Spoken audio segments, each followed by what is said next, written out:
سلام كميت صنحو كورات تخاتاتلتي نزي ساعة زحرنا يوم حصرتن واناون زولنا يوم زيناتات حزنا لكم مزينا لنا عن خدكاتلنا دمان عدم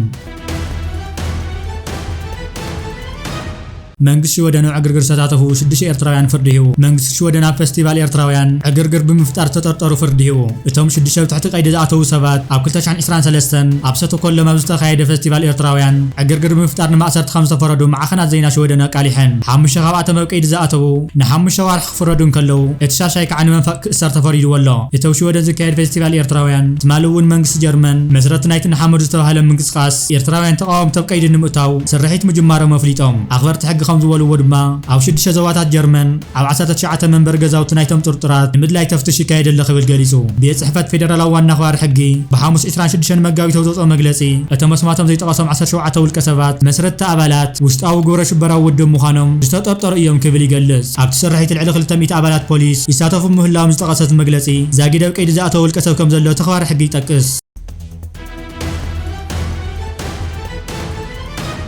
بخالي زينا ندما قداماي منيستر ابي محمد تمالي بريدن غزاو محدار زخون سب كاب هزو خطقم صاوعي زغبره خوينو هوحات زكايدا نوعل برتريا مسرات زي غبرن خابت تصح مردا وصا مخانو بمغلاط تقايممو يت مغلص خم زولو توعل برتريا مقوام غزاو محدار مختل بريدن كوينو خغلغل صنحه تادس ورده غزاو محدار تግራይ ኮይኑ ናይ ተገይታቸው ረዳ ክትክ ምስ መንግስት ፌደራል ተስማዕሚዖም ነይሮም እዮም እቲ ቀዳማይ ሚኒስተር غزاو بريدن ትግራይ ንምሻም በኢሜል ጥቆማ ከካይድ ዝጎሮ ጻውዒት ከዛረብ ዝዓለ ኮይኑ እቲ ብዶክተር ደብረጽዮን ገብረ ሚካኤል ዝምራሕ ክንፈ ህወሓት ድማ ኣብ ዞዞ መግለጽ ድማ ተቃውሞ اسمعوا መንግስት ኢትዮጵያን ህወሓትን ኣብ ዝገበሩ ወርክባት ህወሓት ኣብ ግዚያዊ ምሕዳር ዝጸንሐ ፕሬዝደንት ሙልዓሉ ሲወት ተቃቃ ዝምልከት ተዛሪቦም ልእዮም እዘቢሉውን ክሳብ ሕዚ ዘለፈ ጥማ ግዚያዊ ምሕዳር ትግራይ ብምግምጋም ፕሬዝደንት ግዚያዊ ምሕዳር ንምቕያር ኣብ ስምዕ ተወጽሒ ከም ዝነብሩ ይገልጽ እንተኾነ ብዛዕባ ምርዳእ ተወጽሒ ዝተባሃለ ብዛዕባ ውሳነ ንህዝቢ ተገሊጽ ዘይፈልጥ ኮይኑ እቲ ውሳነ ኾነ ትምይት መዓዝን ብኸመይን ከም ዝተኻየደ ንፍላጥ ይተኻኣለን ካብ መንግስት ፌደራል ዝተዋሃበ ምላሽ እውን ዛጊድ የለን ህወሓት እቲ ውሳነ ናይ ማእኸላይ ኮሚቴ ከም ዝኾነ ዝገለጸ ኮይኑ እቲ ቀዳማይ ሚኒስተር ዝገበሮ ጻውዒት በይናዊ ውሳነ ዝመስል አንጻር ምፍራስ ውዕል برتريا خمس خنا حبيرو جنرال تادس ورد بريدن خون جنرال تادس ورد بريدن خون ماخلاي كوميتي حوحات وسنه خوينو وغن منግስት ኢትዮጵያ ውን ተቀባልነት ከም ዝረኸበ ተገሊጽ ነይሩ ይኹን ዳንበር ተሰምዕ ንጎን ብምግዳፍ በቤት ጽሕፈት ቀዳማይ ሚኒስተር ተዋሃወ ጻውዒት ጥቆማ ብሬደን ናይ ምሻም ስልጣን ናይ ቀዳማይ ሚኒስተር በይና ውሳነ ዝመስል ስምዕ ፕሪቶሪያ ዝተሐሰ ካይዳ ስለዝኾነ ተቀባልነት የውልን ኩሉ ተቃይሞም ኣለው ኣብ ዝሓለፈ እዋን ጀነራል ታደሰ ወረደ ንግዚያዊ ምሕዳር ትግራይ ኣይተገይታቸው ረዳ ክትክ ኣብ ወገን ዶክተር ደብረጽዮን ገብረ ሚካኤል ዝቀረበ እማመ ብመንግስት ፌደራል ተቀባልነት ከም ዘይረኸበ ይዝከር እዩ بخالي زيننا دما وتدراو مرح السودان جنرال عبد الفتاح البرهان او هجراو معرفه نفرت تا ختمه دحر معلاو او كارتم ناف زركب بيت منግስት بريدن بصحو البرهان بعجو تخبيبو اتا ملكت سلطان لؤلاውነት ዝኾነ رأس ختمه حيل تدع مساري حرا خم زوصو دما حبيرو ኩናት ሕድሕድ ሱዳን ካብ ዝጅምር ናብ ቤተ መንግስት እግሩ ንኸነብር ድሕር 2 ዓመት ፈላማይ ምዃኑ ይግመት ዳዕ መሰሪዕነት ርእሰ ختمه ምስተቋፀረ እቲ ብወታደራዊ ሓይሊ ዝምራሕ መንግስቲ ናብ ታብ ዞባ ቀይሕ ባሕሪ ትርከብ ፖርት ሱዳን ክግዕዝ ተገዲዱ ሓደ ቀዲሙ ኣዛዝ ሰራዊት ኒቢሰ ዝሃወ ሓበሬታ ሰራዊት ነቲ ምዕርፎ ነፈርት ሙሉእ ብምሉእ ከም ዝተቋፀሩውን ኣብ መወዳእታ ናይቲ ዓመት ድማ ንኹሎም ወታደራት ዳዕ መሰሪዕ ክፃረጎም ምዃኑ ፈኪሩ ነይሩ ወሃው ቃል ሰራዊት ከም ዝሓበሮ እቲ ሰራዊት ንሰለስቲአን ከተማታት ዓባይ ካርቱም ዝርከብ ኣብ ልዕሊ ሩባ ኣባይ ዝተሃነፁ ኩሎም ድልድላት ከም ዘምለሰ ሓቢሩ ብተወሳኺ ደቡባዊ ካርቱም ዕሪ ናይቲ ጉጅለ ዝነበረ ኣልጀብል ኣወልያ ዝርከብ ወታደራዊ ማዕስከር ዳግማይ ከም ዝቆፃፀርዎ ገሊፆም ነበርቲ ናይቲ ካባ ሓይልታት ዳዕ መሰሪዕ ናብ ደቡባ ገጾም ይምለሱ ከም ዘለው ኣብ ሰሙን እዚ ክሕብሩ ዝቐነዩ ኮይኖም እዚ ድማ ናብቲ ኣንኮ ዝተረፈቶም መውፅኢ ናብ መገዲ ጀወል ኣወልያ ገጾም መቑንዖም እዩ ዘምልክት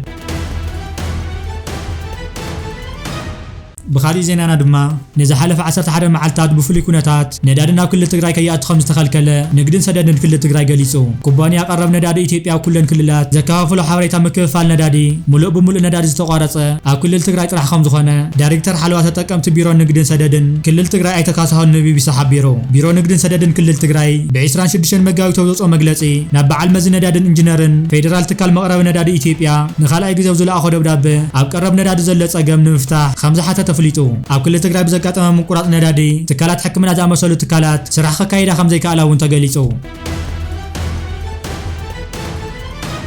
لوم منيستر زينا ኤርትራ የማነ ገብረ መስቀል ንጉጅለ ገና ዘዝብለው ዝሃዋ መግለጺ እቶም ልሙዳት ከምኡውን ገለ ውርሻው ማዕኽና ዜና ወዘተ ዝኣመሰሉ ኣብዚ ግዜ ልዕሊ ሓይልታት ምክልኻል ኤርትራ ዝቐርቡ ዘሎ መሰረት ዘይብሉ ክስታት ዳግማይ በራዊሮም ኣለው ክብል ገሊጹ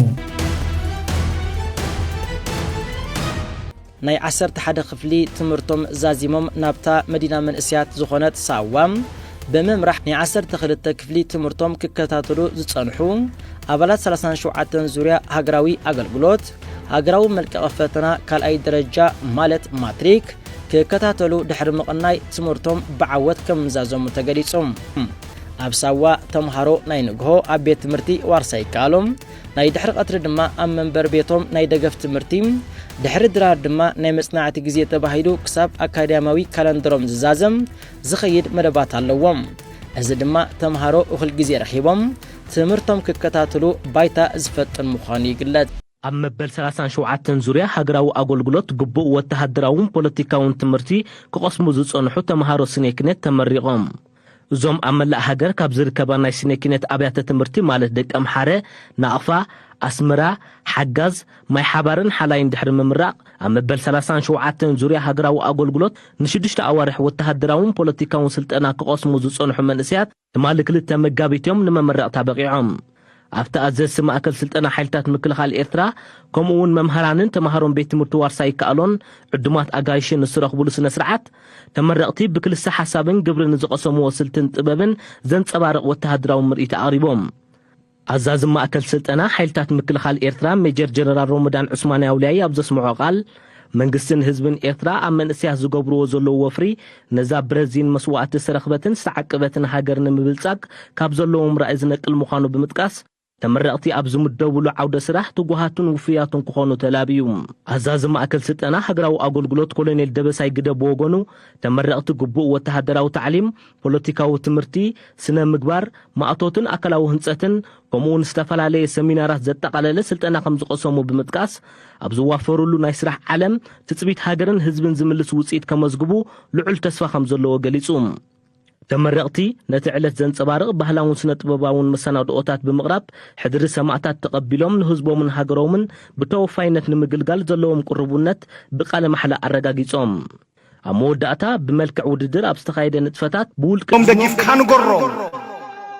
ኤርትራውን ተዝፈርህ ነይሩ ተሃዲድ ፈኸራ መዓስ ምስተዓወተሉ ነቲ ጽንኩር ሰውራ ብደሙ ብዓጽሙ ወኒንዋ መሬታ ምስ ባሕራ ካብ ራስ ቄሳር ክሳብ ራስ ዱሜራ ወይልኡ ዝምነያ ወይልኡ ዝደፍራ እዛ ክብርቲ ዘውዲ ሃገርና ኤርትራ በሎም ንገሮም እንተ ተሰቆሮም ተዘየለ ዝኸበርኩምን ዝኸበርክን ተኸታተልትና ነስ ሰዓት ዝሓዝናዮም ሓበሬታታት ነቶም ክትከታተልዎም ፀናሕኩም ይመስሉ ነይሮም ኣብ ዝቕፅል ብኻልኦት ሓበሬታ ክሳብ ንራኸብ ሰላም ናተመነና በብዘለኹም ሰላም ንዓኹም ይኹን ሰላም ዝኸበርኩምን ዝኸበርክን ተኸታተልትና ነስ ሰዓት ዝሓዝናዮም ሓበሬታታት ነቶም ክትከታተልዎም ፀናሕኩም ይመስሉ ነይሮም ኣብ ዝቕፅል ብኻልኦት ሓበሬታ ክሳብ ንራኸብ ሰላም ናተመነና በብዘለኹም ሰላም ንዓኹም ይኹን ሰላም